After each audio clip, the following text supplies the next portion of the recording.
The following broadcast is a Nighthawk Network presentation.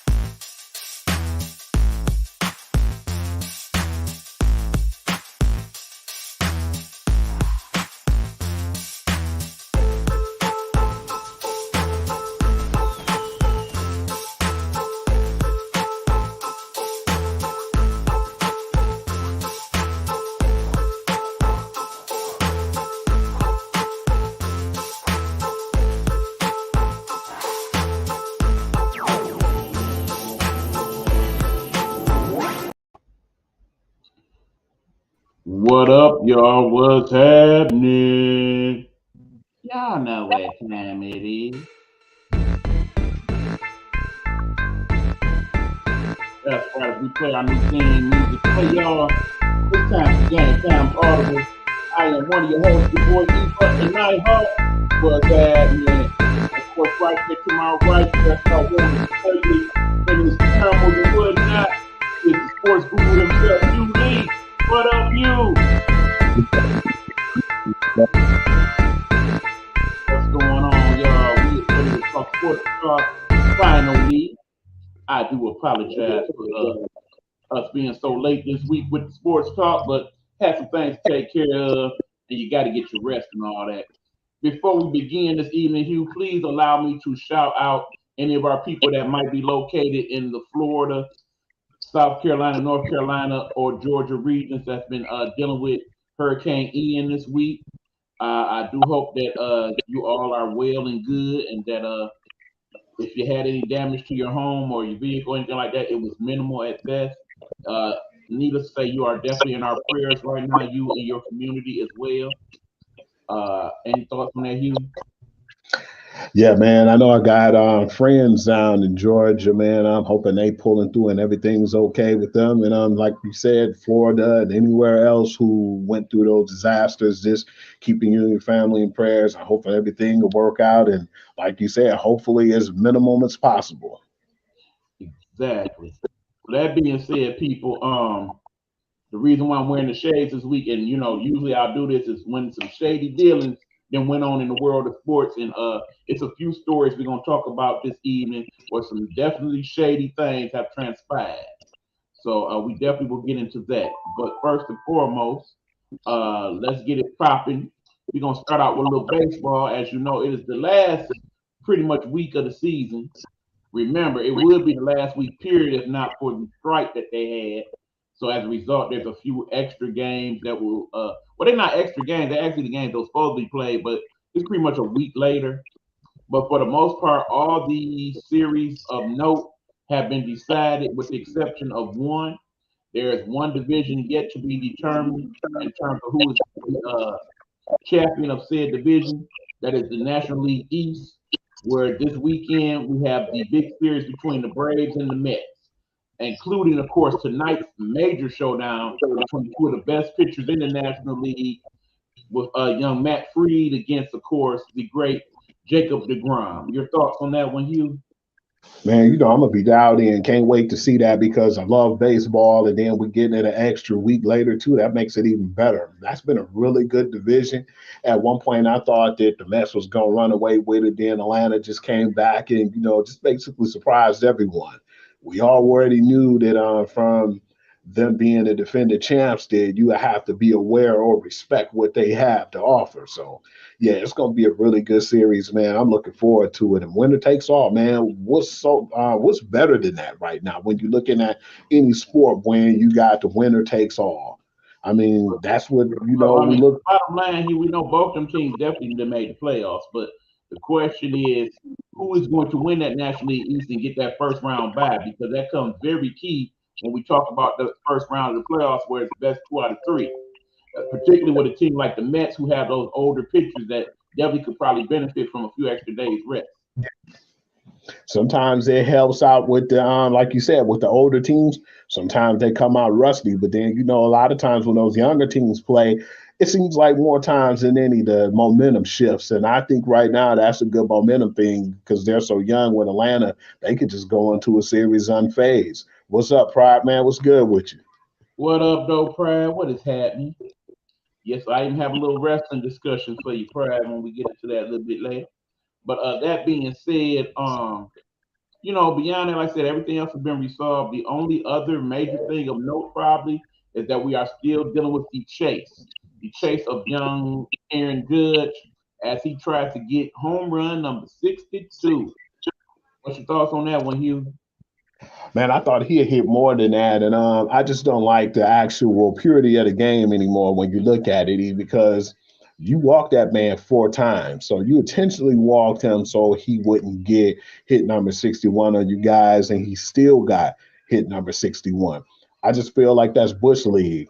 I definitely agree with Stephen A. Smith said when he said you're out there and you're getting a paycheck, man. You do what you got to do to knock that man out. You strike him out. Don't be afraid of him. Make him afraid of you. And that's just how us old school people think, man. We respect the game. We don't want that to happen. We can't say that it was the pitcher, per se, because it could have easily been a manager saying that. Hey, he can win that or, get this 61 on his time. We don't want him to do it here. But that's kind of Bush League, and I didn't too much care for that. But I definitely feel like he could still get that. I wanted him to get 65. That's more or less a pipe dream now. But you know how he is. He could get 2 home runs in the game easy. So, yeah, I still feel like 62 will be a great accomplishment because I was like, man, when I noticed all them 70s and crazy records of home runs was in the National League, I said, man, what's really been going on in the American League? So 61 is groundbreaking, but 62 would definitely be something that might not be matched for a while because look how long it took for them to even catch up, to 61. But at the same time, I don't want to throw no skeletons to it, but he hit 61, maybe 62, and he did it clean. So, And that's the thing. When it all boils down to it, anybody else got more than 61 to their name also had that thing called the roids attached to them as well. But that being said, let me give you a couple interesting stats that I found out throughout the week in regards to such things. First of all, not only did he walk 4 times that game, do you know he's walked 12 times in the last 32 at bat? man, that's ridiculous. And keep in mind, much like he leads the league and down there any other offensive category you can think of, he is the outright leader in walks as well. So there's Mm. that.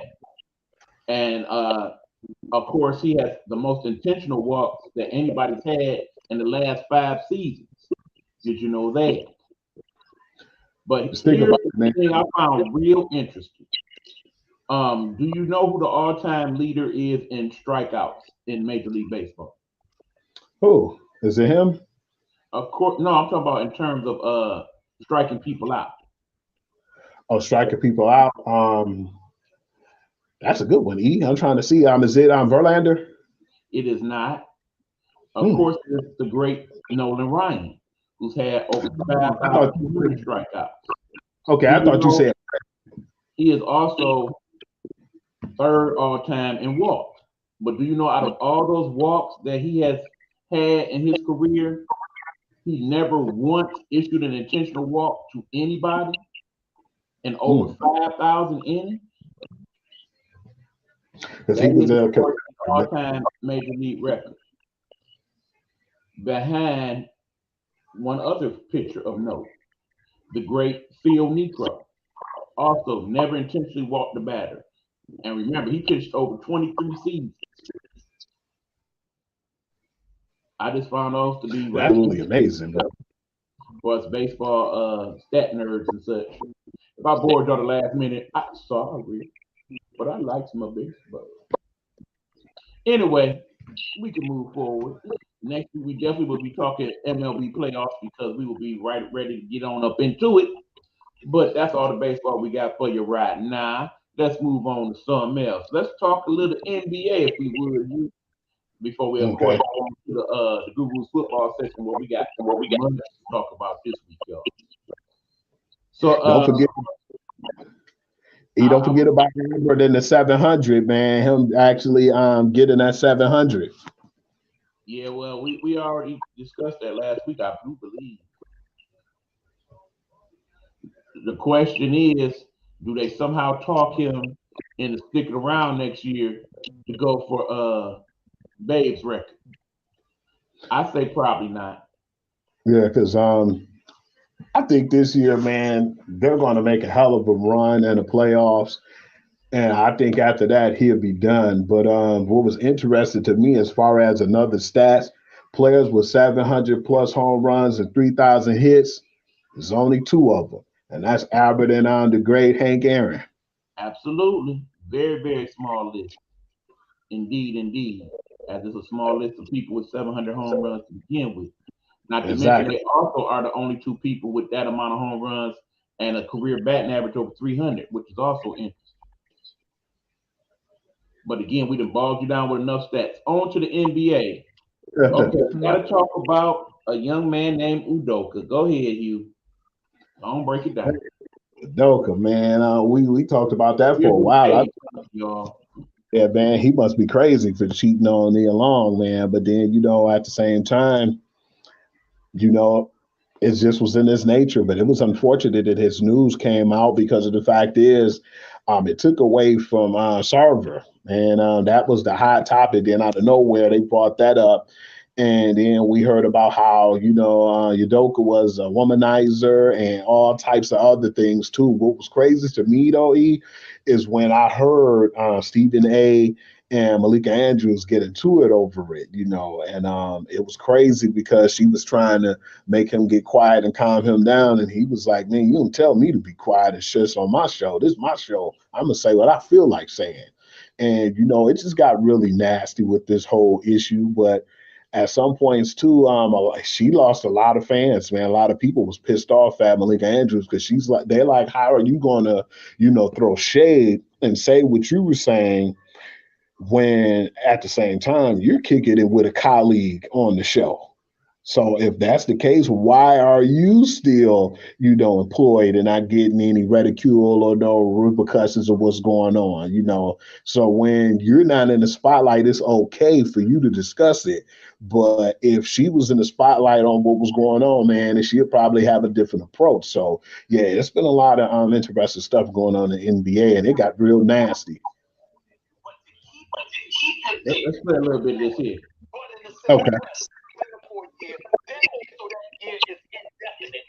That is the issue that I have. Nobody's trying to protect Ime Udoka, and certainly nobody is trying to protect to excoriate the women involved or anything like that. I'm talking about how things of this matter are usually handled from an HR perspective, from an organizational perspective. That is not consistent with what we have seen throughout the years. That is the only point that I was trying to make. I'm not trying to attack anybody, and if anybody deserves to be attacked, it's Ime Udoka for putting himself in this position. I've made that very clear. I'm just talking about you got owners and everybody else. They know the kind of stuff that's going on. You didn't say anything about anybody else. I'm not talking about you. I'm talking about them. They didn't say anything about everybody else all the other times this stuff has happened. But now when it comes to him, it's all over the place. That is my issue. That is my only issue. I appreciate that clarification. And I think that getting back to Molly's next question, that is what we. So that's a little bit of that conversation that they had. You can basically find that online on YouTube as to the whole conversation. But a couple thoughts that I have. One, I hate to say it, but somewhere down the line, Stephen A. gonna get fired. I hate it for him. I do. But I feel like the more he is speaking up in regards to how he really feels about stuff, it's gonna rattle the wrong feathers one day, much like Jamil Hill's statements did when she was part of ESPN. So Yeah. just it may not happen today or tomorrow, but I definitely see it coming. Yeah, because remember what he said with Ray Rice when he was saying, what do we know? We seen what happened on the cameras when he hit her, but what about when they were in the actual casino and he could have been provoked Who knows what she did or said to drive that man to do what he did. And I guess a lot of when they heard that, a lot of ladies was livid, and that's when they ended up suspending Stephen A. because of that, because of his actions and some of the words he said. I thought it was Right. going to be worse at first, so Well, I'm surprised. he's been suspended a few times now. That's why I say next time it happens for real, I think he gone. Bottom line is the ratings is definitely up. The ratings are definitely better for First Take than it is for Skip and Shannon. But that being said, because he is a person of color and denotes that often, and we are in this environment that we are in this country, unfortunately, I do see at some point that's going to be a problem for some people, particularly the people that pay the checks around there. But that being said, speaking of that, we know that's why we are in this present situation with Udoka. It said that the person in particular that he was involved with, they were in a mutual relationship, as in mutually condoned by both, but in the same token, it was an affair with someone's wife that is very high up on the Boston Celtics. And because they have this rule on the Boston Celtics and apparently not on any other team to the extent that it is, that is why he is currently here. But bottom line is, it's not about whether he's a good coach or not. It's about you dealing with the wrong person in the wrong way. We are in 2022, but that comes off as a 1922 situation there in Boston. And I myself just don't like how it's been handled by that organization at all. Prior to saying, I am not so sure about the ratings between shows. Actually, I am. You can look that up on the Nielsen ratings if you want, Brad. I try to have my facts together, but yeah, that is actual fact. I believe ESPN ratings are down. Yes, the ESPN ratings are down in terms of the entire network, but not in terms of that particular show. All over the place. However, that doesn't mean Skip and Shannon are doing better. Know that they're doing better in terms of what they got on the Fox Sports Network as well, because the ratings for Fox Sports is down also. But in the end, those two particular shows in the time slot that they're in, those ratings are up. But yeah, go ahead, Hugh. Then yeah, it hasn't really been too much going on in the NBA neither. I know that I've been basically kind of just keeping an eye out. It's definitely been a shame that a lot of that stuff came up, Van Vassarver, and then now Ime Udoka. But yeah, man, it's crazy because right now it's getting into the point where we're in the preseason. I looked in and kind of skimmed on that preseason game with the Golden State Warriors and the Washington Wizards, if you recall. But yeah, man, it's been kind of low key right now. Besides them throwing the whole thing with us, as far as Detroit Piston fans, the Bojan Bojanovic trade, I thought that was really interesting. And I just heard just recently, me and you was discussing that too. Blake Griffin going to the Boston Celtics, and B is the real American rights of every man. Well, congratulations to Mr. Embiid on becoming an American citizen this week. That's pretty much what Brad's talking about. But of course, him being the wrestling fan that he is, he had to put the whole Hulk Hogan type slant on that from his song American. And big ups to James Harden and my man's Zion Williamson. Exactly. Definitely doing what they did, man, because we knew it was issues with Harding, man. A lot of people didn't think he had enough in his tank, man. He messed around and dropped 100 pounds on y'all and looking good, man, like he's ready to play and he's all about business. I've seen the conversation with him and Doc and what Doc's trying to put in and implement into their offense now. He was saying, we know what you can do. We want you to score. And we want to definitely give you the ball so you can score. We just don't want you to be a distributor. We want you to distribute the ball, but we want you to score when the time is right. And he's just trying to get that together and trying to get that in his head right now because he said now that you're in the best shape of your life and you can trim down, he said, man, we can be unstoppable. And on the other hand, over there in Brooklyn country, the Nets say that Ben is looking pretty good, and other people who have played pickup ball during the summer with him agree that he has definitely stepped his game up. But keep in mind, you have Steve Nash coming out and saying, I'm not concerned about him from an offensive scoring standpoint. That is Yes. not what we really want him to be. We want him to be much like he was before he was criticized over there in Philly as a distributor and defensive stopper and things of that nature. So if he is allowed to play him, the way he is capable of playing, and then throw a few points in here and there, I think that's going to be a very good sign for Brooklyn moving forward. Assuming that Kyrie ain't acting crazy, and we continue to still see consistent play from Steph's little brother, another key component for them. Yeah, let's hope that he definitely get it together this season too, because I look at him and I feel like if he's just on his game, he's a great player to watch, man. He's an amazing player, but they all got to be on the same page. I think, like you said, Ben Simmons, if they just have him be a ball distributor and play the defense that we know he can play, that'd be dangerous. So, he gonna get his. I'm not saying not just turn the nigga out of scoring, like I said, or he could get to the basket and he can make layups and maybe dunk, Yeah, or he I, could. I knew that would draw you out, Pride. Oh, Captain absolutely. Kangaroo, as he officially calls Young Ben, actually did an interview with JJ Redick, and he explained the play. He actually made sense in regards to what happened in Philly.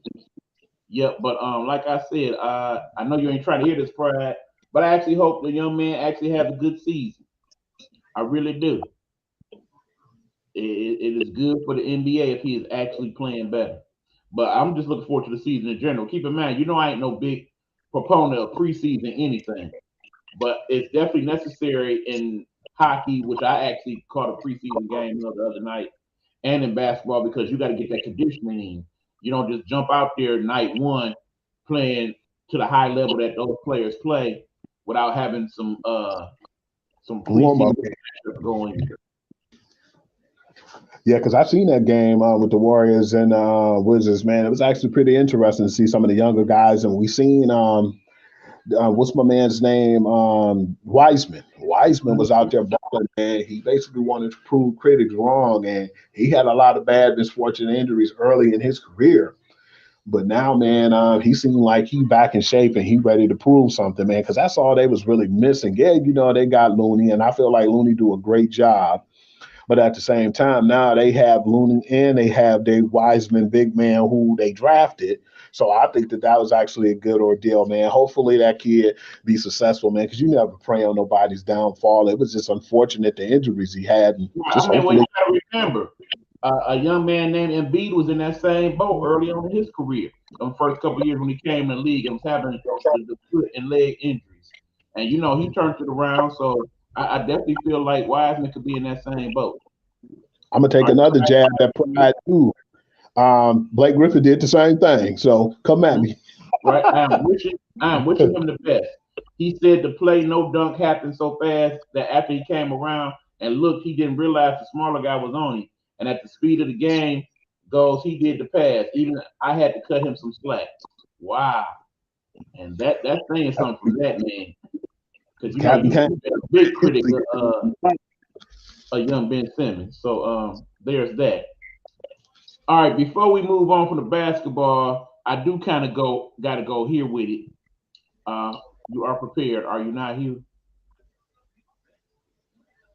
You ready for it? Yes, sir. Ready for it. Y'all already know what's about to happen, right? Because I do it every week. And I'm tired of doing it. I really am. But why can't I do it now? Because I can't. Have I been sabotaged? What the fuck? Hold on, good people. Houston, we have. Oh, there it is. Free Brittany Griner. What the fuck? Man, I do not believe that we are still dealing with this. Basically, every couple of weeks, some statement come out saying, okay, they still looking into it. They still trying to get the deal going and whatnot. Quit playing with us, okay? I think y'all know either rushing to ask the price that we ain't willing to pay or what we've been trying to give back, suddenly now Putin like that ain't good enough. Especially because now all the WNBA players have band together and said, we're not playing in Russia. That part. But I also have to bring up an issue I have with one Kim Mulkey, the former college basketball coach of Brittany Griner, who, when asked about Brittany during the media day this week, refused to comment on her at all. And was very nasty about it. What up with that, Kim? Now, I understand y'all was not actually on the best of terms, from my understanding, based on, well, I don't want to speculate too much on that, but her choice of life partners may have something to do with all that. Let's put it that way. And if that's why you don't have her back like you should, I hate that. Keep in mind, the former assistant coach on her staff is now the coach of Baylor. And when they asked her about Brittany Griner, she spoke glowingly about Brittany, had quite a bit to say about the whole situation. So that made him look even worse. So I don't know if there's an issue with you and Brittany per se, or you just don't. But no, I didn't see enough Kim Mulkey interviews. You like to talk to the press. So I don't know what that was about, but you got to do better, Kim. I'm sorry. You one of the faces of basketball. You especially seeing that person that you coached for 4 years, you should have came off better than that. Yeah, absolutely. What's weird to me too is when you mentioned that, I had to think about something that happened in the NBA. That still kind of remind me of your boy Monte Williams and your boy. Right, now talking with Mr. Aiden over the summer. Yeah. Now, according to him, they say that's a common practice that you don't talk to many of the people on the team during the summer. I don't think so. Especially with what happened in that organization over the summer. Yeah. I know that they done talked to Chris Paul several times. I know he done talked to Devin Booker several times. What's up with you not talking to Aiden? And that's weird too, because he said he never. It's shady. That's why we wear shady. I told y'all it's a shady episode. A lot of shady shit going on. Since game 7, though, he said they ain't talked since game 7. Not since the last game of the playoffs. Come on now. What up with that? Anyway, any more? That's pretty much it from the NBA hookup. So yeah, y'all know what time it is now. We about to take a quick commercial break, and when we come back to Gametime Audible, what time it is? Gonna get to the big meat of this sandwich, so to speak. That time of year, because you know we're gonna always come on through the football section. So when we get back to Gametime Audible, football section is full effect. But first, a word from the people of the Night Off Network. Let's do this. I said, let's do this. Quit playing with me now. Let's get. We're not asking for your permission. We're not seeking your approval. We're claiming what's ours in the name of our ancestors. We are their answered prayers. This is more than a movement. This is a revolution. Black innocence. What are yours today?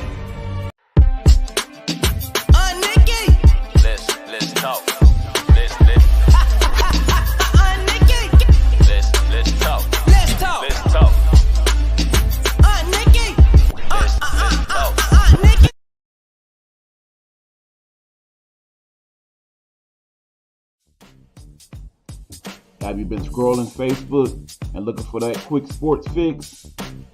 Want a quick peek of what's going on in the latest sports news? Check out Pure to the Game Sports Blog with the sports guru, QD Lee. He'll get you together. Check it out. Follow it on Facebook. Make sure you like it.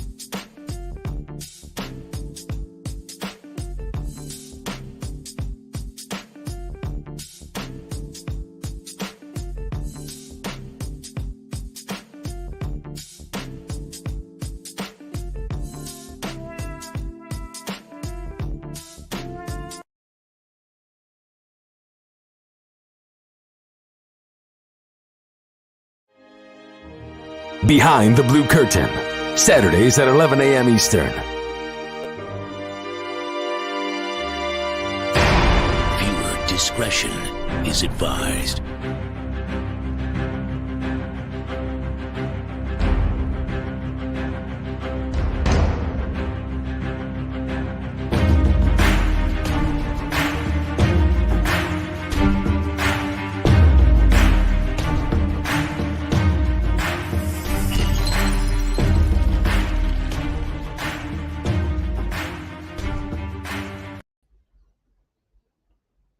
What's happening? We are back. Gametime Audible in the building. And y'all know what time it is. It's time for the Guru's football session led by this man right here, Hugh Lee. So it's time to put him in the big boy chair and let him do his thing.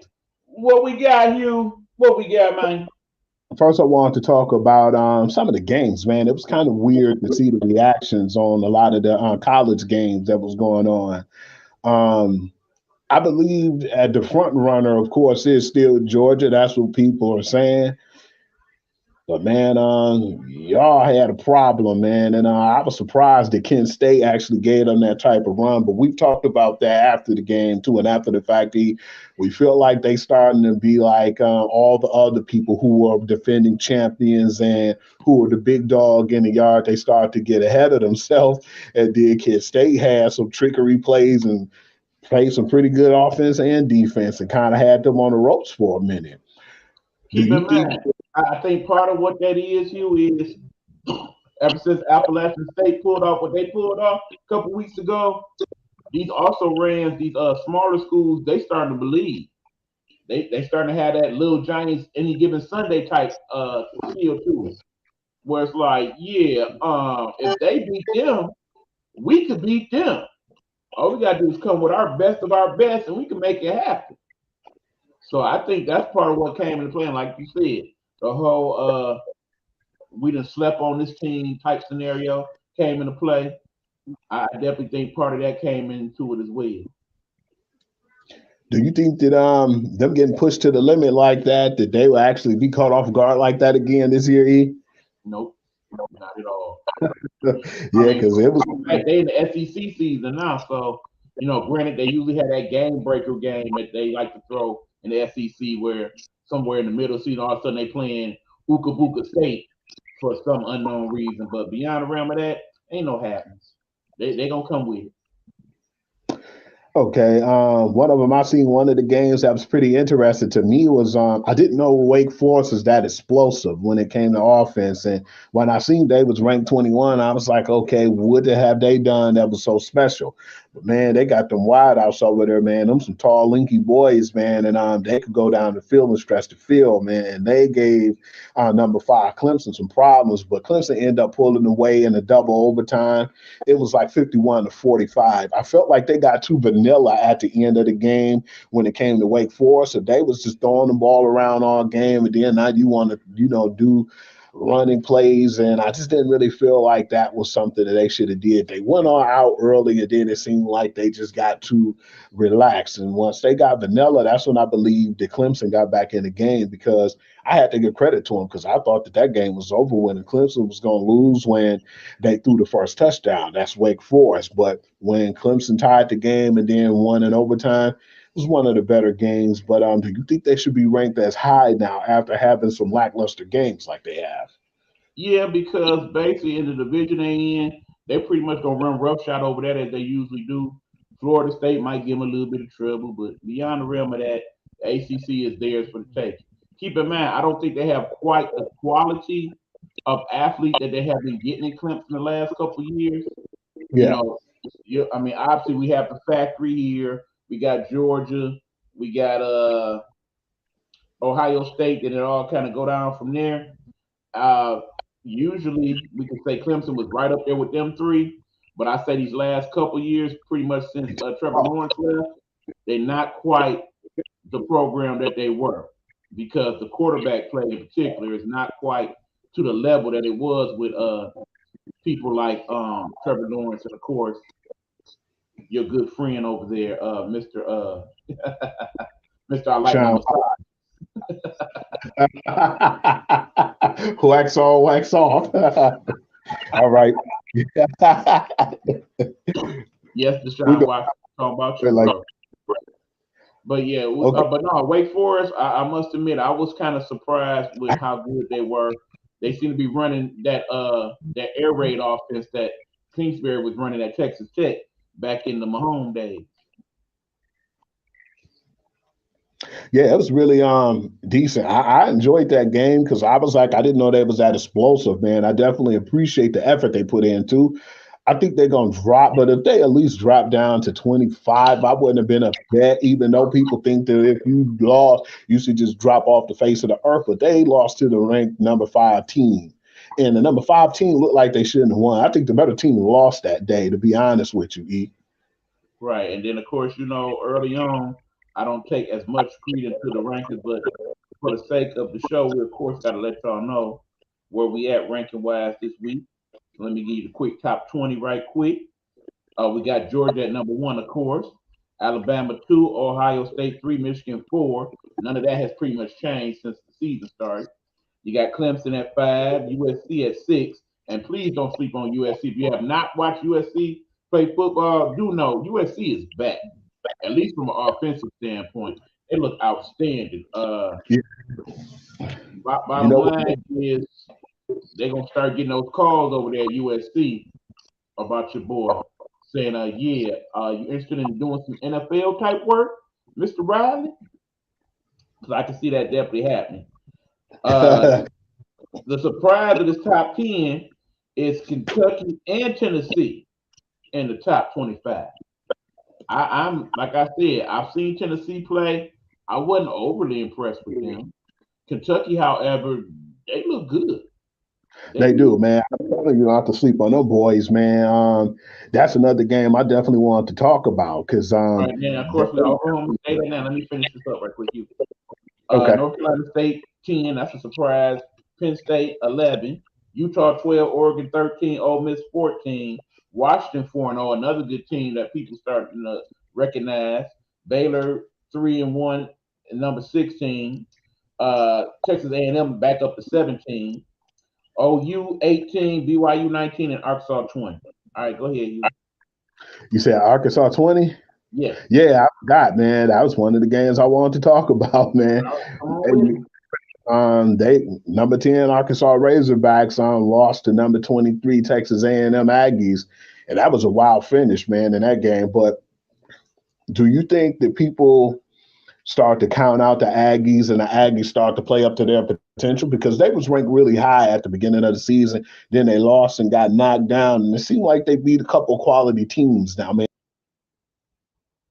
Uh-oh. Not quite sure what happened with the guru. Hold on, y'all. And as of lately. There he is. Okay, well, you blinked out on us for a second, Hugh. But anyway, yeah, bottom line is Texas A&M, that's a pressure job, okay? Just like Texas is. And if you get to losing 1 or 2, that's like losing a whole bunch with any other program. They want to win bad. They want those national championships. It's the reason why you keep having to send people like Dabo and Coach Saban.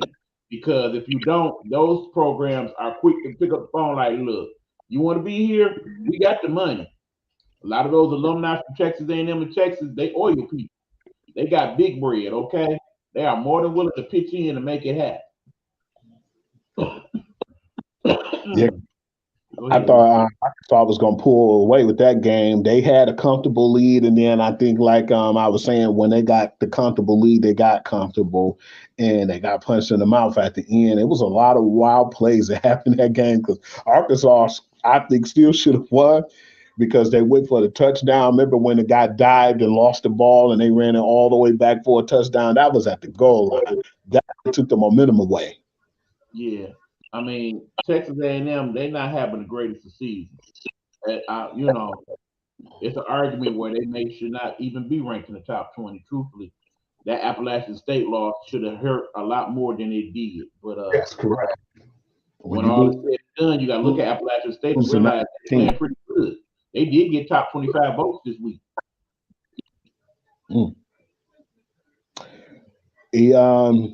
Another upset didn't really surprise me because this team looked sluggish being in the top 10 rankings was Kansas State upsetting Oklahoma. What are your thoughts? Well, see, here's the thing. I think this is another example of why the transfer portal is definitely working in college football. If you notice, we see a lot more upsets so far this year. We've seen a lot more closer games than you think would be closer games. And a lot of that is transfer portal related. For example, take that Kent State team we just mentioned. They have quite a few people that they got out of the transfer portal. Now, there's the good example. Then, of course, you take Michigan State on the other hand, who's not making out too good these last couple games, and they've got quite a few people out the transfer portal as well. So going back to that, we all know the name Adrian Martinez if you are a college football fan because it seemed like that young man been playing at Nebraska forever. That being said, because he was still eligible to play and nobody took a lot of great interest in drafting him in the NFL, he went on ahead and exercised his 6 year of eligibility. Remember, not only do we have the portal, but we have the COVID year or years that come into play here. So we start to see a lot more older people have a run that they normally wouldn't have. And Adrian Martinez is definitely one of them. So you put him on a Kansas State team that had a pretty decent offense as it was, but needed somebody to guide them. And if anything else, we have learned that Martinez may not be the best quarterback skills wise, but he is a good leader of men. And I think his leadership and his overall performance in that game is what led them to the victory. Keep in mind also, when we talk about Big 12 conference play, they all are not so good defensively. Okay. You know that there's been a lot of shootouts over the years between Oklahoma, Oklahoma State, and Texas, Oklahoma, and Kansas, and so on and so forth. I'm still just in shock that Kansas is still playing as well as they are. And we're not talking about good. About football. Kansas is a basketball school. What the hell they doing? And I think both of those teams, Kansas State, are undefeated still as we talk. That is correct. That is correct. And I want to see who else they play as far as when they get to more stiffer competition. But to be 4-0 right now, I was impressed because that's all they've been talking about in college lately, saying that those are the two teams that's going unnoticed and they just constantly winning. Right. And then, of course, we also got to talk about Oklahoma because, of course, obviously the transfer portal has hurt them because Caleb left, Rattler left, Lincoln Riley left, and he took several of his players with him because they know with him comes winning. So that's part of why USC is looking as good as they are good because they do have for the transfer portal.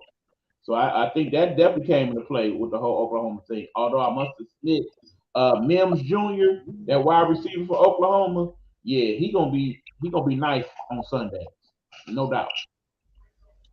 And that's funny too that you mentioned that because that portal could be a gift and a curse. Did you see the game when number 11 Tennessee took down Florida and it basically gave Anthony Richardson problems, man? I think that's a good dude, and I think he's going to be even more of an excellent player once it gets to the point where he got to go into his prolific NFL career. But to lose that game, man, it was actually really interesting because it seemed like they were chugging along, but Tennessee just basically punched them in the mouth, and it was a wild ending. But I believe the main thing that caused Tennessee to pull off the victory is the fact that they kept that constant pass rush on, Richardson. And in the end, too much hero ball on his part. Too much trying to take it in his own hand. Like, I can make it happen all by myself. You, sir, are not Lamar Jackson. You, sir, are not Michael Vick. You, sir, you're not even Jalen Hurts. You still got some growing to do as a player. And what you showed in that game is exactly that. So I'm hoping that if you are eligible to come out this year, that you kind of pause on that and stay that one more year. Because you definitely need that experience. You are not NFL ready just yet. Hey, man, what was your thoughts on unranked Texas Tech upset in Texas, 37-34? Now, this one's a little rough for me because that lets you know right now that a lot of teams are stumbling or they're struggling. And this has more to say about Alabama's early woes to me than Texas actually being a good team. hold up. Alabama's early woes. What the hell are you talking about? They ranked number 2. They Yeah, undefeated. What woes, you? They can't blow you everybody out every week, Hugh. We keep going through this every week.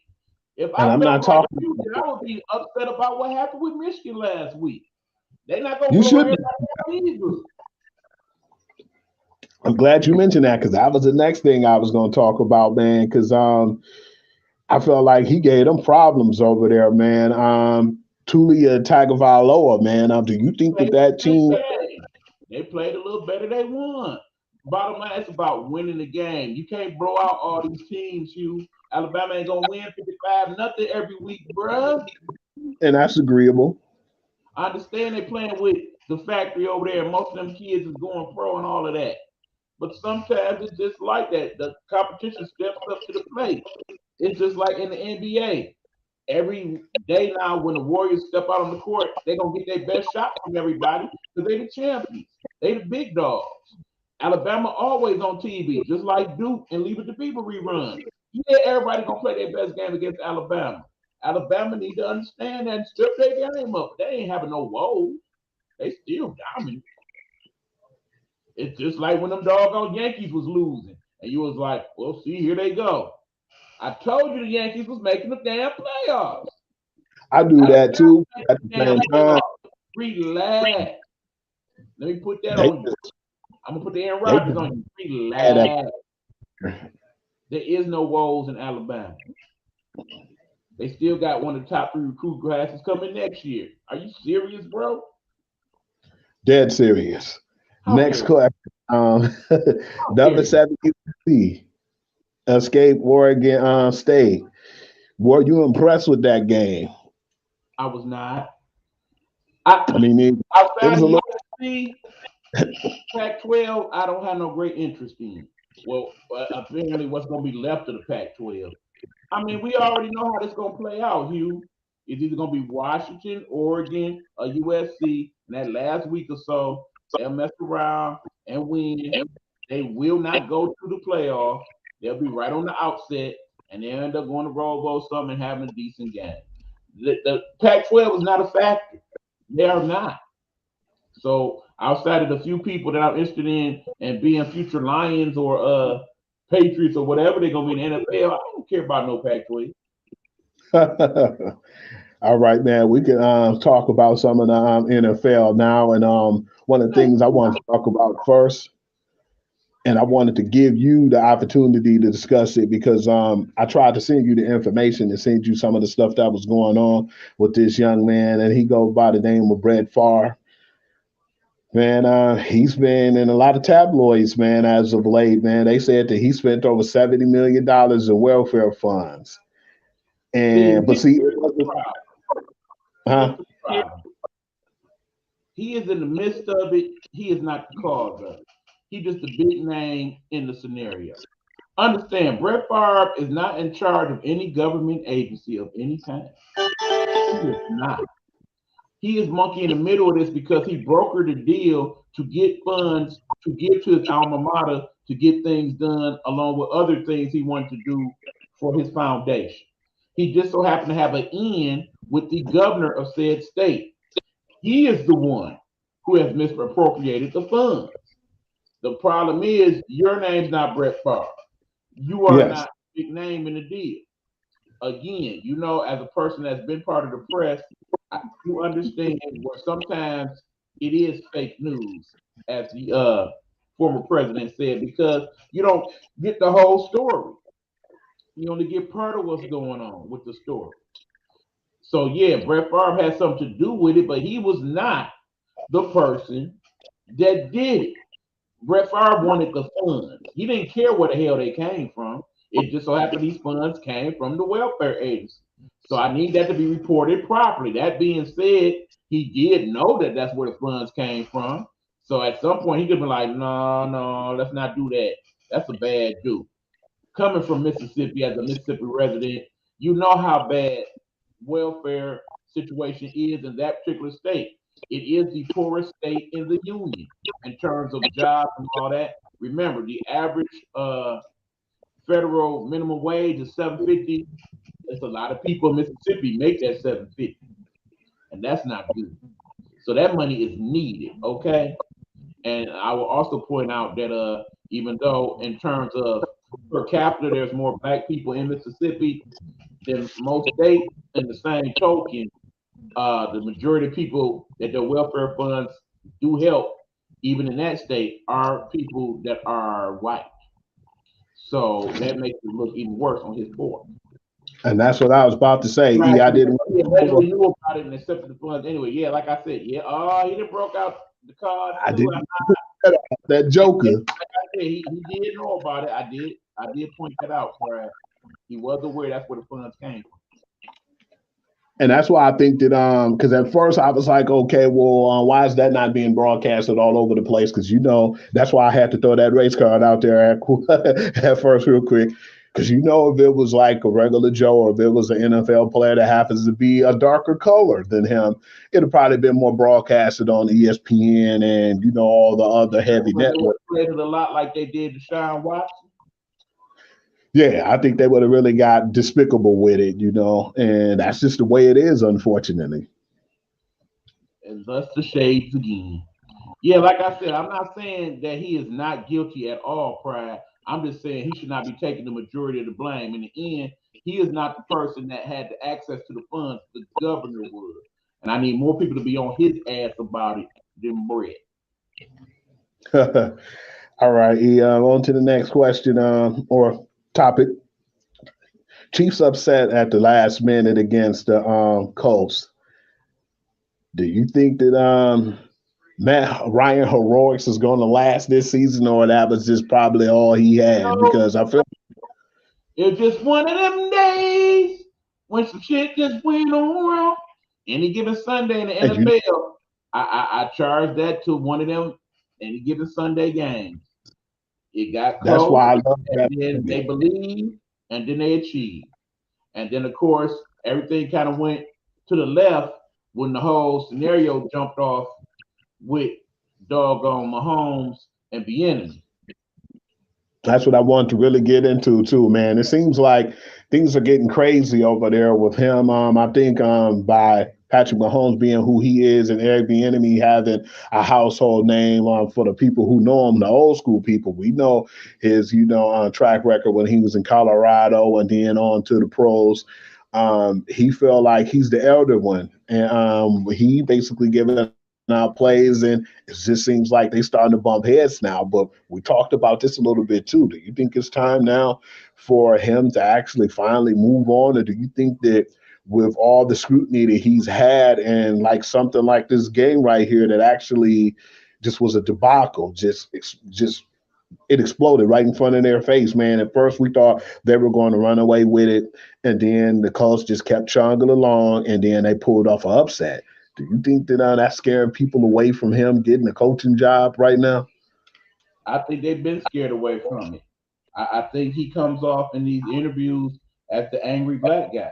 It's not that he's not knowledgeable about the offense, but then the other thing we have to keep in mind is Andy Reid is the coach, and I think part of it is people feel like Andy Reid is spoon feeding him the plays to put out there. He's not really the one running the puppet, so to speak. And I think that lends itself to the whole conversation that him and Mahomes had.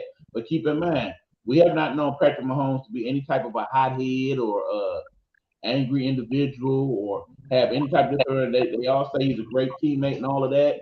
So for him to react that way, you have to wonder how Eric Bieniemy came off on him. How he handled it, absolutely. Absolutely. And elder statement in that he should have dealt with it a little better. Keep in mind, he's not the only person to ever get into it on the sideline with people. That's not even the only incident that happened this Sunday, but that's a more high-profile one because we see how ugly it got. Yeah, you know what? I want to add to that. A damn tantrum this week. You know what I'm saying? Yes, sir. Speaking that situation, speaking of teams that thought they was going to win and end up losing, there's that. It's a whole lot of dirty laundry in that situation too, E, man. Damn.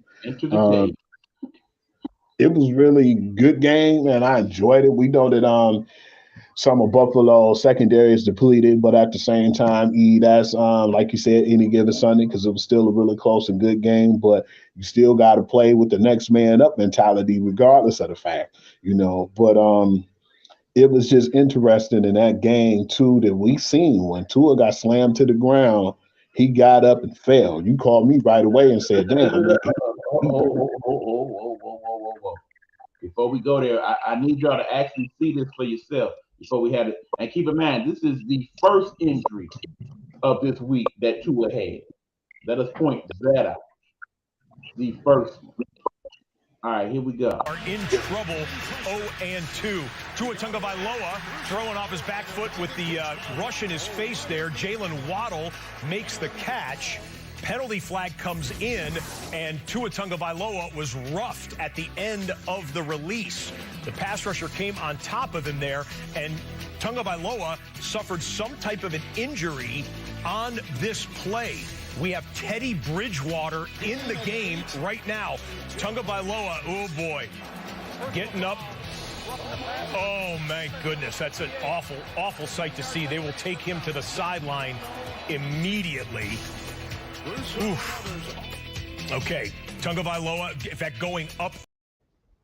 All right, now let's get into this, okay? According to them, at the time, he was okay. He just started to have a back issue.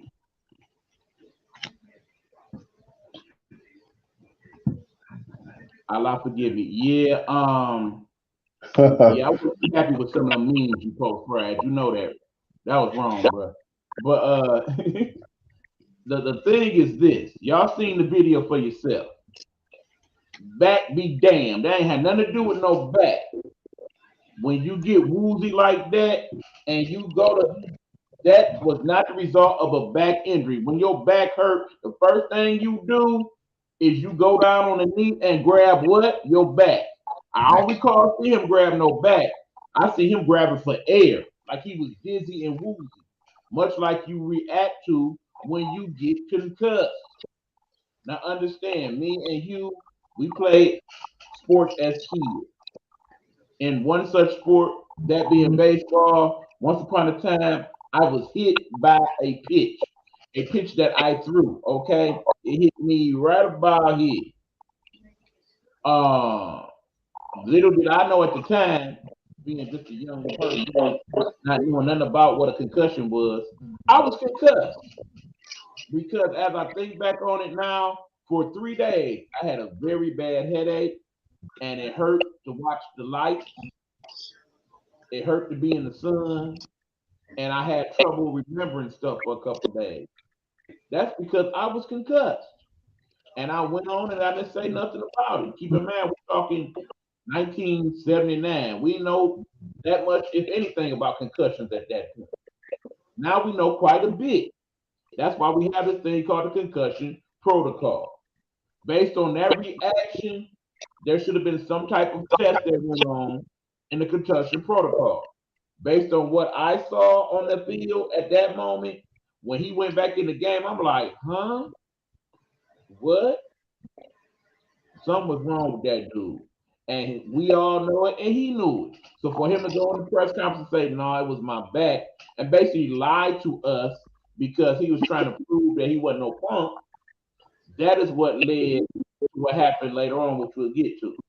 But all that being said, he still found a way to win that game and play through it, because when you are concussed, that is possible. You still can function. It's just not in your better interest to do so. Go ahead, Hugh. You know what was crazy to me about that whole situation too, that they were saying that it was a back injury, but he clearly kept holding his head on the ground. Definitely didn't make no sense to me. Pride was just saying, should the situation bring attention to the NFL forcing Thursday night games? Okay, Pride, they've been forcing those Thursday night games, and I know Richard Sherman used to be the main one. He was the advocate of it. He said he was tired of playing games on Sunday and having a rough game on Sunday and had to turn around and play on Thursday, and that's why he felt like they didn't care about their health and with their safety. Right. And They made allowances for when the teams go to London. Usually, when the teams go to London, they have that bye week the next week, so they have time to recover. Why not do the same thing for the Thursday night game and have two byes if necessary? yeah, I think that'd be the best way to do it rather than just going right into that Thursday game. You should have that week off and play that Thursday after. Um, yeah, it's bad too because they were saying that Dr. Allen Seals were saying that they checked up on Tua and they let him go back into that game on Sunday and they felt like he was eligible to go and play on Thursday. I didn't really Keep in think mind Tua. that up until a couple hours before game time, they said he was questionable. Apparently, because of back and ankle injuries, I'm not buying that. No, I didn't hear that at all. They said he went through the concussion protocol.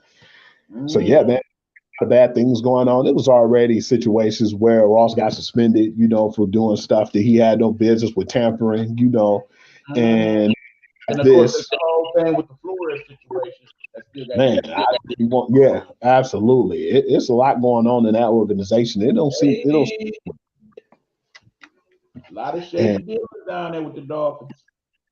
And it was just sad to see that because at first, my reaction was, that's one of my Alabama guys, so I wasn't too happy about seeing him get took down like that, in the Bills game. But then to have that happen again on the Thursday night game, I was pissed off, and one of my partners, or a couple of my boys, came to me about it.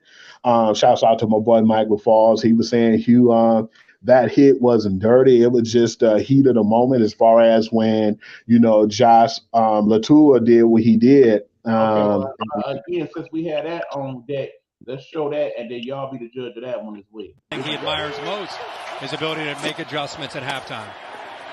To a rolling left with the grain, and down he goes. Josh Tupu. And, well, and of course the last thing the Dolphins wanted to see. Last week it looked for all the world. Everybody thought head injury, concussion, passed the protocol, came back second half, led him to a victory. You're thinking about the back, the ankle, but he gets thrown to the ground. Again, wrenching that back, which was the issue last week. Yep. So they work on him.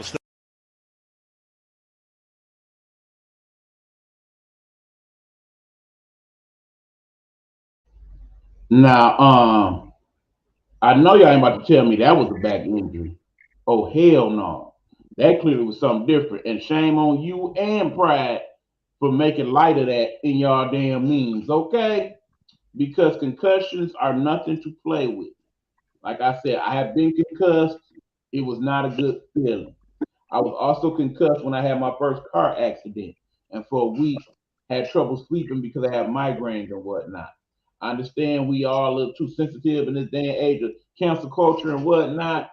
But shame of y'all, because in the end, that might be that man's career we talking about, not just a couple weeks of being off.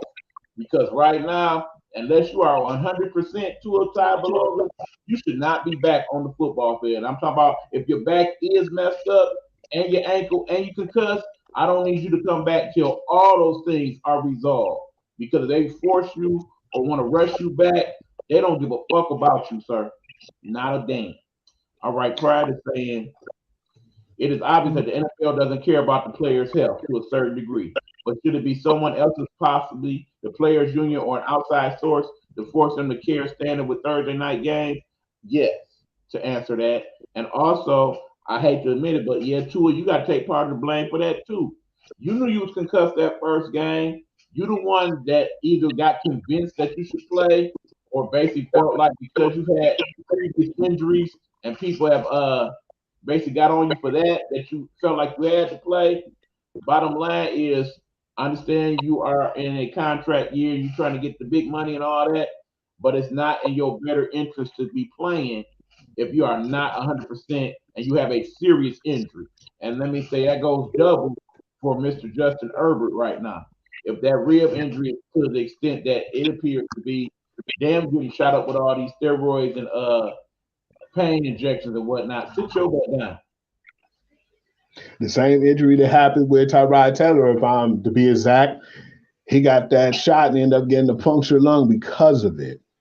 I feel like they really take care of the players and they mishandle them all the time when they get a chance because they want to put out a product to make sales and so the owner's pockets can get fat.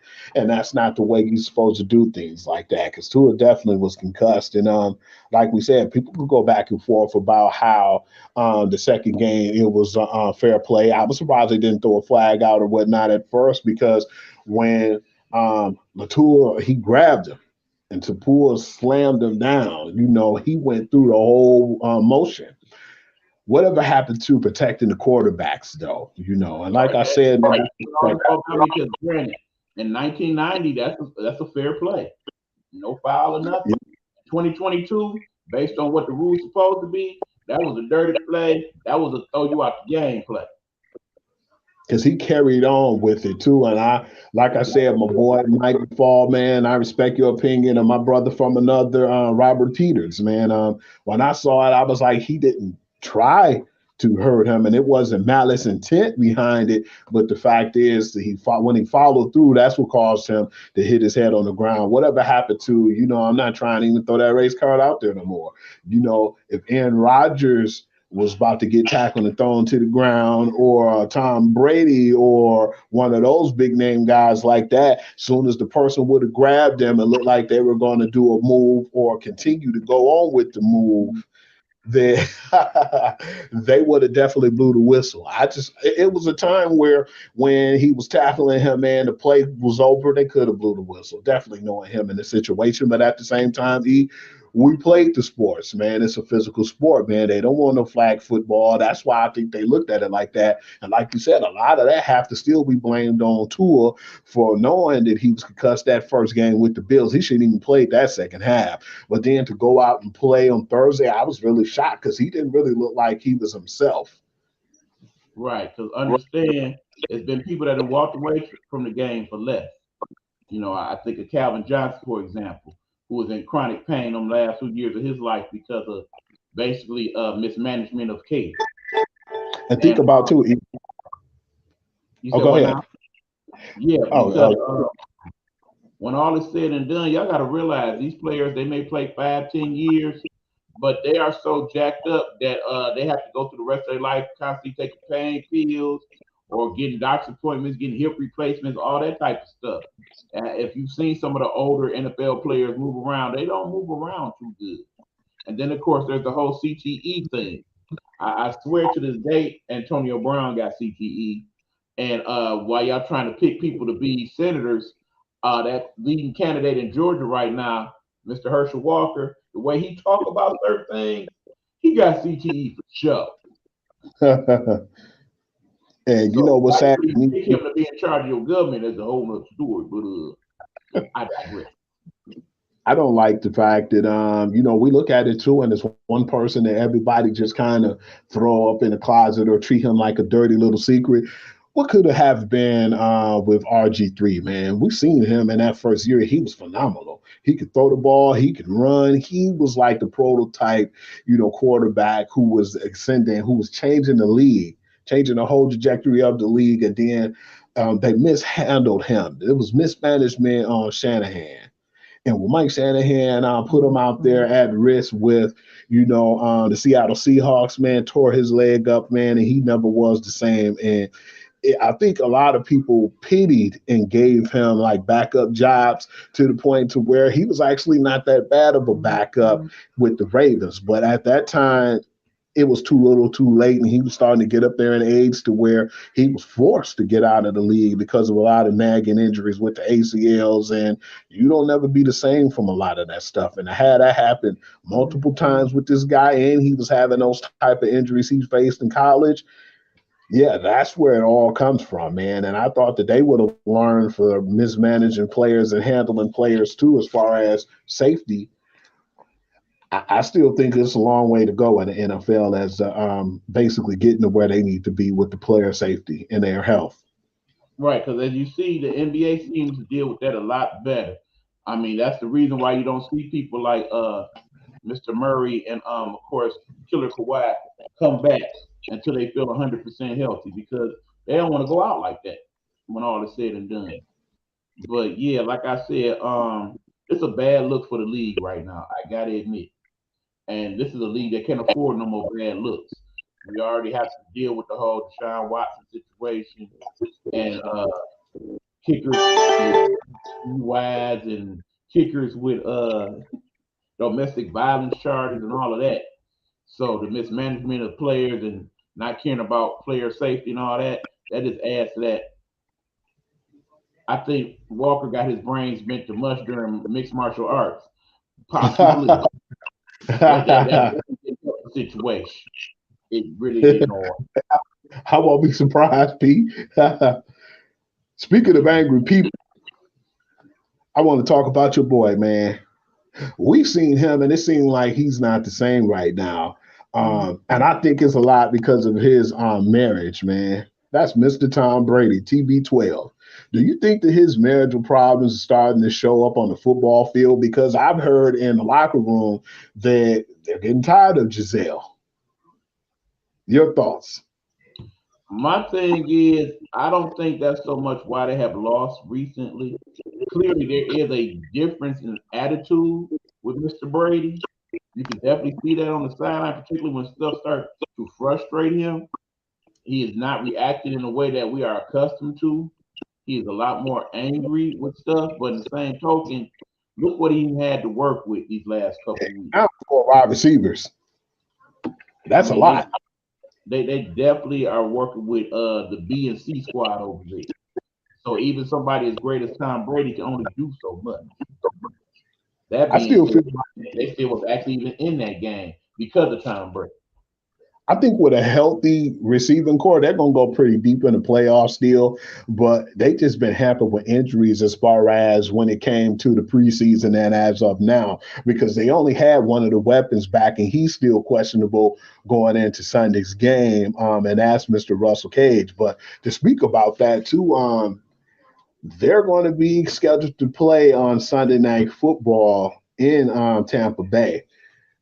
And they're playing a pretty pissed off team who lost to the Colts on any given Sunday type situation, man. That's one of the key headliner games I wanted to talk about.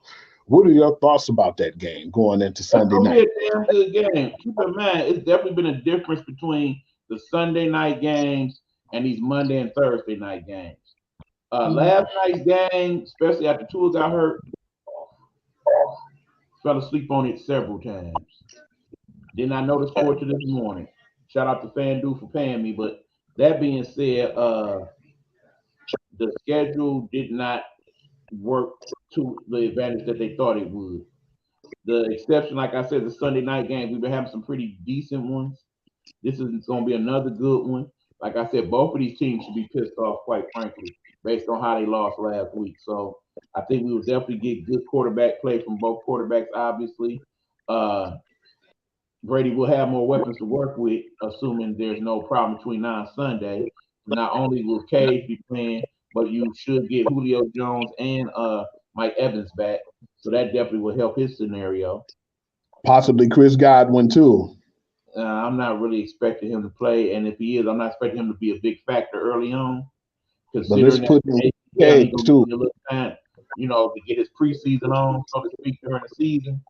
So I think it may take a week or two for him to kind of get acclimated like he needs to. But I definitely think it's going to be a good game. People definitely are going to be keeping a closer eye on Mr. Brady in regards to that. Speaking of ratings, his ratings went up quite a bit on his podcast, Let's Go, because people have been trying to glean some information based on his reactions to certain things he's been asked. So, as I said, the whole thing with Giselle is really not sports related, but there's definitely problems with them two right now. I will definitely say that. Bottom line is, this is definitely his last season, y'all. The only way it's not is if he decides, I don't care about my marriage no more. I'm just gonna play till I get tired. Bottom line, you got $350 million on deck. I don't even know why you would keep playing at this point anyway. I definitely want to come back to you on that too, E, because I want to get your thoughts on some of the games, your game picks. But The Jaguars are out of the Los Angeles Chargers. Should they consider putting Justin? That game was different for two reasons. One, the Jaguars have invested well. Remember when they was making all them deals during the offseason? We was like, are they trying to do something over there? They doing it. Definitely paying dividends. We know they had a Christy Kirk for one of them. We knew Trevor Lawrence was going to be somebody someday. So there's definitely that. On the other hand, the Chargers are working with damaged goods right now, particularly Mr. Justin Herbert. Because and looking at him play that game, he was not 100%. He probably was worse off from a production standpoint than Tua was playing. And I'm really concerned that if they keep doping him up, put him out there before he gets some chance to heal up, he's going to end up missing several games. And again, the problem is that Herbert is trying to get his big contract going. So that's why he's trying to man up and play. But I don't know if that's in his best interest either. Chargers definitely still a good squad, but they only go as far as Herbert takes them. Okay, well, you know what's crazy to me? I had to look into it too. Like, man, they're definitely afraid when it comes to their actual second and third string quarterbacks. I'm just looking right now. Something told me to look at that and check that out. Easton Stick is actually the backup right now. Who, Nick? Absolutely. Don't know who the hell that is, But Chase Daniels is actually the third string quarterback, too. So it's like they don't have no depth behind him. How much better is Easton than he better than Daniels? Daniels at least is a serviceable backup for a game or two. Yeah, that surprised me. Arm or something. Yeah, I said, damn, why is Chase Daniels so low on that? He's a game manager type quarterback at best, so I get that much of it, but yeah, I don't know about all that there. Check this out, man. What's going on with the Raiders right now, man? Being 0-3 is not really a good thing that's going on for them right now. Funny part about it is one of my buddies was talking and he was hyping them up and he was saying how that team was going to be a juggernaut. I was one of them who really thought that they was going to start clicking and getting it on. Sad part about it is though, when Josh McDaniels went over there, he has that complicated style of offense that he had in New England, which was surprising to me that it was so complicated because now the offense they have over there is filth, but we ain't even going to get into that. But, yeah, it's like the struggles that I really thought that have been going on right now has been trying to, get along and get acclimated to that offense. But to be 0-3 and one of the overhyped teams, man, do you think that not only as the Raiders, but we're going to say the whole AFC West, do you think that they're a little bit more overrated than we actually gave credit for? That whole conference is definitely overrated. The Raiders definitely not playing up to their potential. And keep in mind, they star players not happy about it. He's starting to have some buyer's remorse over there. And talking to him, he is not happy with the fact they're 0-3 and he is not an integral part of the offense as he thought he was going to be. Second thing is, remember, most of the teams that do well in terms of having an offensive coach is usually the offensive coach that realizes I need to stylize my offense with the quarterback I presently have in control. That is why Baltimore plays well, because their offense is styled toward Lamar Jackson. That's why Philly is playing very well, because they are stylizing their offense to the talent of Jalen Hurts. That is not happening right now with this offense with Oakland, because McDaniel's thinking he's a big shit. He's having some of the same issues that he was having when he was over there in Denver. Now, granted, you have a better product to work with. Carr is definitely better than Tim Tebow. But in the same token, you need to work with what he does well. And bottom line, you cannot waste the gift that you have with Devontae Adams, because that was not somebody you recruited. That's somebody Carr recruited. So, of course, he's going to work with him. He needs to do the same thing that good old Cooper Kupp and Matthew Stafford's doing over there and with the LA team. They get up every morning and go jog and stuff and have breakfast and whatnot, and they sit down and talk over stuff. They need to have that type of relationship so they can be on the same page to that degree. Because in the end, in order for the Raiders to come back and do anything this season, keep in mind, teams that go 0-3, they rarely ever make the playoffs. Ever. So if you want to get it cracking, it needs to happen now. I agree with you exactly what you were saying. They need to get some more, my own word, camaraderie ship. Something's not clicking over there, man. They need to do a better job of putting in a game plan that can work for cars. Stop complicating everything. You don't need to be that complicated. You see how well that Jalen and his good buddy AJ Brown is playing together over there in Philly? They're looking like juggernauts. That's a team that people wasn't really talking about, and they got hella weapons, man. After losing to Buccaneers, they went crazy. They got Bradbury over there. They end up getting AJ Brown. They stacked the deck, man. They got a lot of talent over there now on that whole roster, and they wanted to play to the strengths of Jalen Hurts. And the best part about it was Jalen Hurts for actually putting in the work during the offseason and going to the top quarterback gurus to work on his release and work on better reading of defenses and all of that. He has put in the work to make sure that he is going to be successful. And keep in mind, he has won over in just a few short weeks that Philly crowd where many of them thought that he should not be the starting quarterback in Philly. They love him now. And the thing is, too, what I like about Jalen Hurts, man, I'm a huge fan because he was part of Alabama, but he worked hard, man. And then to have the guy from Oklahoma, put him in on that offense to go and just to master two offenses like he did, then go to the pros. I let you know he's a bright kid, man. And he really takes pride in studying, learning the playbook, and, just his mechanics in general. So that's what I was happy about to seeing when they start playing to his strengths, that is starting to pay off. Not only that, they took the pressure off him as well to be a second-round pick and for them to say, we drafted the first-round player, but we about to trade this guy away because we believe in you. And then they put the personnel around him to make him succeed. Kind of like the same thing a la Tua Tagovailoa. That's what they did with him. And it's working right now, man. And I'm definitely happy that they're playing to his strengths. And I definitely want to shout out that dude, Big Play Slay. He bet on himself and said the hell with the Lions, and he went over there, and he is definitely paying dividends for that squad. And I'm very happy that he came out better off than he was here in Detroit. You might not hear me say this often, E, but big up to Jeff Okudah, because if it weren't for him, man, my fantasy would have been destroyed. Because when I found out that my opponent who I was facing had had your boy Justin Jefferson, I was scared, man, but Okudah did his job. So, well, I'm still not ready to lay off of Okudah just yet. He's still total strudel to me. Yeah, he's doing a decent job for him, but I need a couple interceptions and whatnot. Then maybe I'll be get you some props. Bottom line is he still ain't no number 3 pick in my eyes. I think Stingley and my man's Gardner. Sauce Gardner, man, I think they're actually a little bit more advanced right now, even though being in their rookie season. So let's hope. Man. I'm still not overly impressed with Sauce either at this point. He is better than I thought he was going to be, but he still ain't.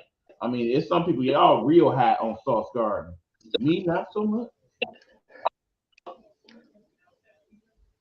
He got a couple of balls thrown this way because they're not afraid too, man. But Stingley's been playing pretty good. I know you checked out the kid from Texas. Indeed.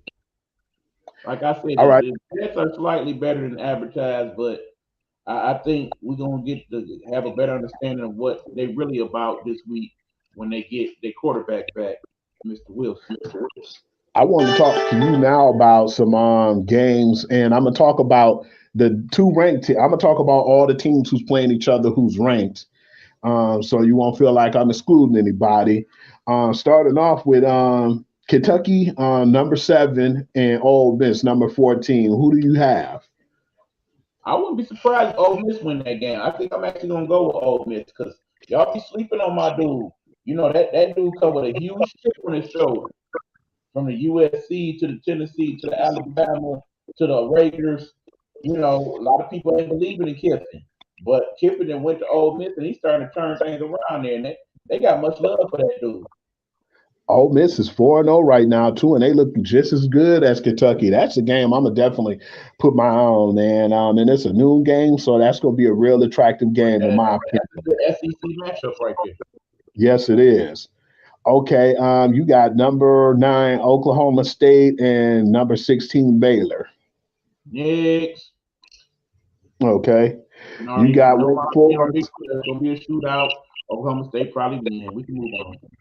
Okay.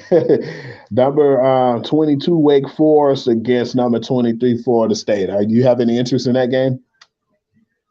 Wake Forest is going to continue to surprise people, I think. That being said, if the game is in Florida State, that's going to make that more interesting. It is. Florida State is one of those college environments that if you are a fan of the game, college football, you really enjoy. I mean, that's a very loud environment. I believe, is that not an evening game? That game is 3:30. Okay, so afternoon. So yeah, that might make it more interesting. And keep in mind, Florida just needs some stuff to rally behind right now. So I think based on that, Florida State will probably pull that one out. Okay, and then you have number 20 Arkansas and number 2 Bama in there in Arkansas. Well, how much do Alabama need to win by for you to be comfortable? 17.5. You want them to meet the spread. I would not be surprised they don't beat the spread, and hopefully I don't send you in a panic mode, but I can see them winning by about 10. But they is going to win. I don't see Arkansas beating them unless, of course, the improbable happens and the Heisman ends up getting hurt. If he playing, they win. Yeah, because I seen that Michigan-Iowa game, but didn't really want to get into that one because I feel like Iowa hasn't been Iowa. Because that actually should be a very close game. Remember, Iowa, not Georgia, not Alabama, not Clemson, has the number 1 ranked defense in the country right now. The Iowa Hawkeyes. And keep in mind, they are playing in Iowa, which is always a tough play for any team, regardless of where you come from in the country. So, that's I'm not giving a straight-up win on that one. It's going to be tight. I think they pull it out by about a field goal or whatnot. But if I was y'all, I believe the over-under was 41 last I checked. You might want to take the under on that. I've seen a couple of cupcake games too when it comes to the pros, but it's a few that I've seen that caught my eye, man. Starting with, you already know what I'm talking about because I talked to you about the fantasy and I was a little nervous about this game right here. The Baltimore Ravens are at home against the Buffalo Bills. Well, see, I'm going to do you one better, Hugh. I'm about to actually look it all up. And I'm about to run through them all right quick. How about that? I'm going to give you the quick and long view of the whole scenario for this week. All right, Vikings Saints, bottom line, this is going to be one of them up-down games. You're going to see Kurt come on back and play better. Vikings win that one. Browns versus Falcons. Would not be surprised if the Falcons won. Browns 2-1, but it's a very short. Browns still win, but wouldn't be surprised they lose. Cowboys Commanders, that's an ass whooping, okay? Cowboys gonna rough Commanders up. It's in Dallas too. Parsons, Hurt. Not Parsons, but hold on. Parsons, Diggs. There we go. They're gonna have a field day with wins, no doubt. Lions, Seahawks. The Lions better beat the Seahawks. Quit bullshit. Colts and Titans. I don't know. That's gonna be an interesting one. I don't know where I'm going with that. That's the kind of toss-up, man. I would do that one, like as far as with heads or tails, man. And I'm thinking that should be a lot of running in that game. Both of them got the good running backs. So again, whatever the over-under is, you probably want to take the under. Bears and the Giants. Giants probably gonna mess around and beat the Bears. The Eagles and the Jaguars. That is my game of the week. That's going to be a good one. Yeah, because they don't have the Eagles beating them by much. They got them like a 6.5-point favorite, which is impressive. And again, I would take Jaguars in this because I don't think they make the spread. I think it's gonna be a lot closer than they give me credit for. I think the Eagles win, but I think it's only by like a field goal. Jets and the Steelers. We got Wilson back. Don't care. It's in Pittsburgh. Steelers all the way. Ravens and the Bills. Another good matchup. I think I'm gonna go with Bills on this one, but it should be another close game. It's in Baltimore. Texans should lose even with a Herbert. I can't see the Texans beating the Chargers. Panthers and the Cardinals. I think we get a comeback from your boy this week. I do believe the Cardinals are going to beat the Panthers on that one there. Patriots and the Packers. Got to go Packers. Jones is out. Who's the backup for the Patriots? Your Michigan State boy. Whoever loved Michigan State, Brian Hoyer. Right about that. We don't play that. Go blue all day. Watch your mouth, son. But yeah, it's in Green Bay. Packers all day. Raiders and the Broncos.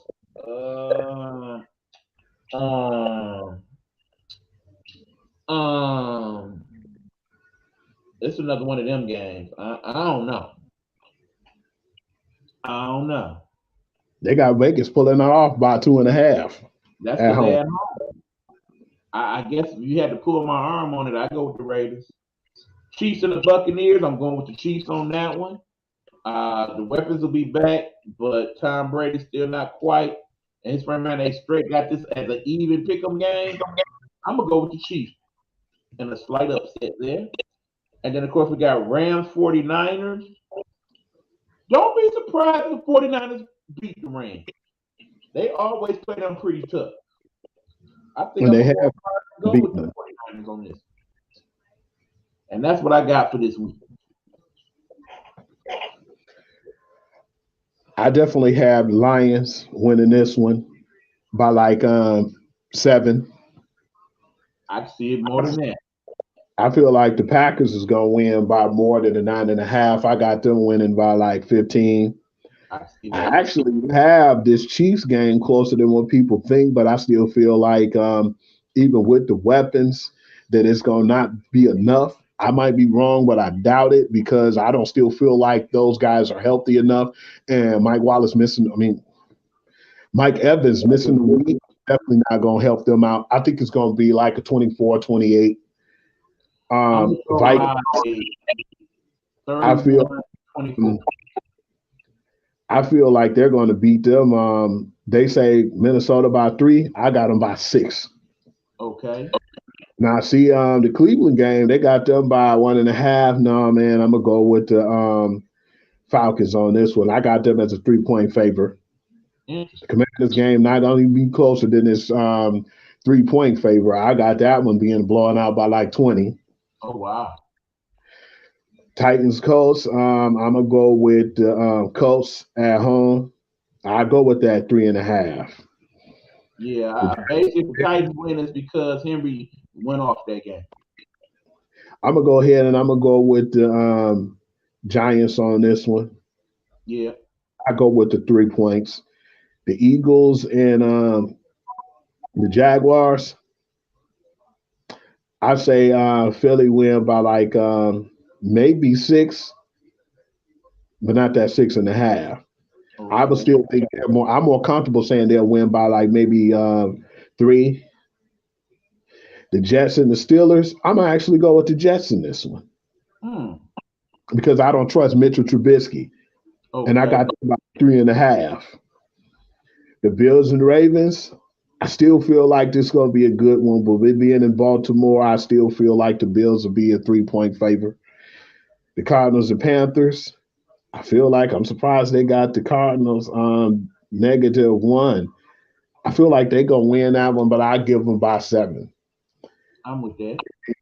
And then Broncos and Raiders, they haven't been both playing well, but I still feel like this is the first game that Derek Carr finally get his victory, and I give them that 2.5. But I think San Francisco going to actually beat them by more than that 1.5 point. I actually got them winning by 10.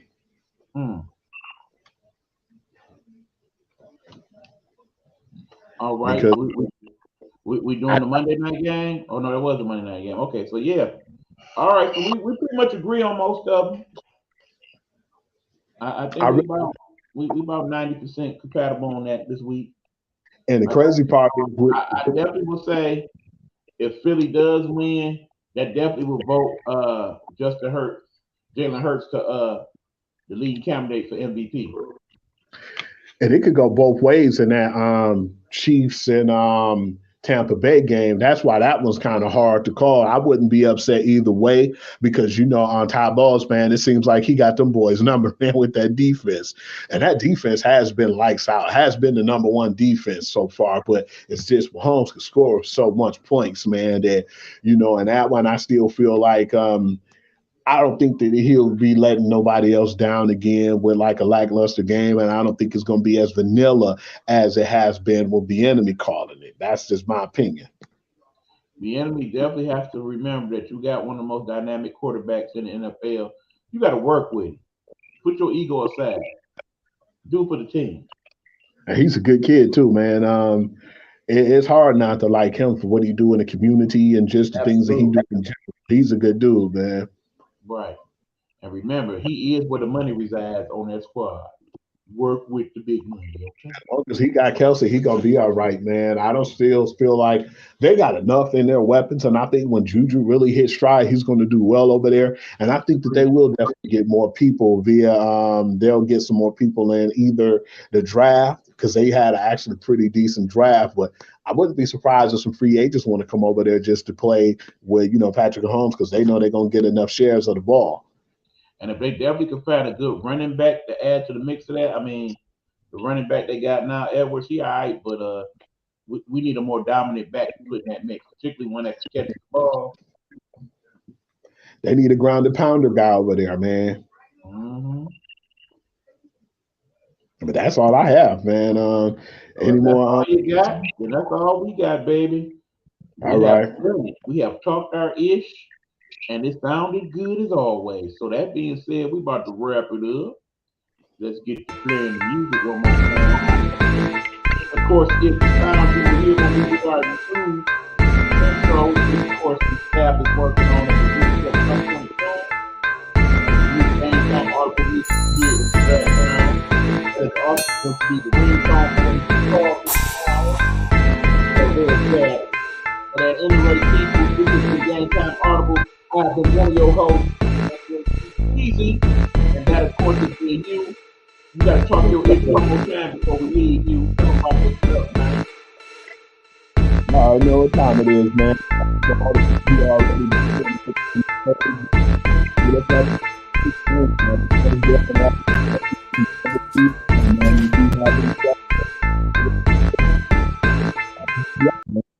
Going on, let me know your thoughts, man, because I put pride in that, and just glad that a lot of you are already attending and paying attention to the page. I'm up to 186 now and growing. So thank you for all y'all love and support. Appreciate that. And we also want to thank all of y'all that's been chiming in. We definitely have been increasing in terms of our viewership this last few weeks. We have noticed that. We thank you very much for that. Please join me this Tuesday for Get Off This Long Live. We are going to discuss some of the good things going on in my fair city, Detroit, and some more of the things we want to talk about in regards to that.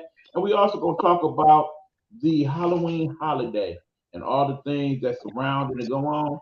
Because some of it I very much like, some of it I don't get. I need y'all to help me out. Can you help me out with that one? As we got Mfoko Cuz checking in. What up, Jude?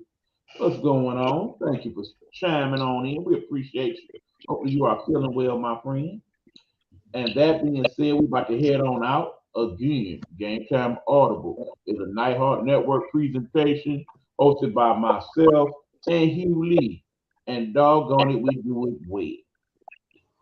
We'll be back to our regular time on Wednesday next week.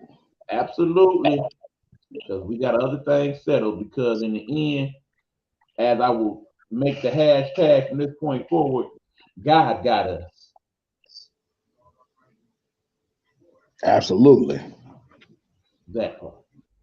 So anyway, y'all, tune in about an hour or so for that dude that we know is Big Meech.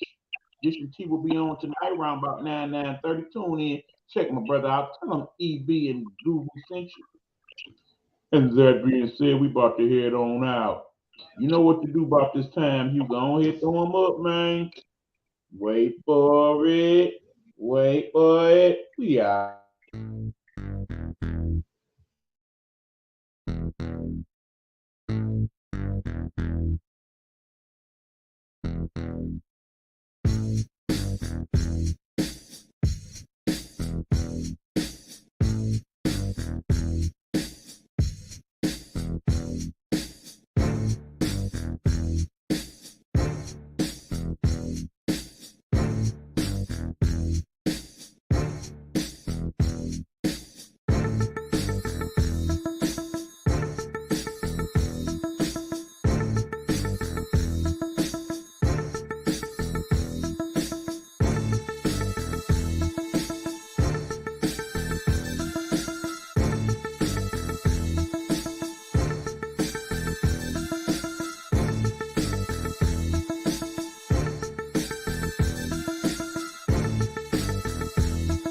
Gametime Audible is a Nighthawk network.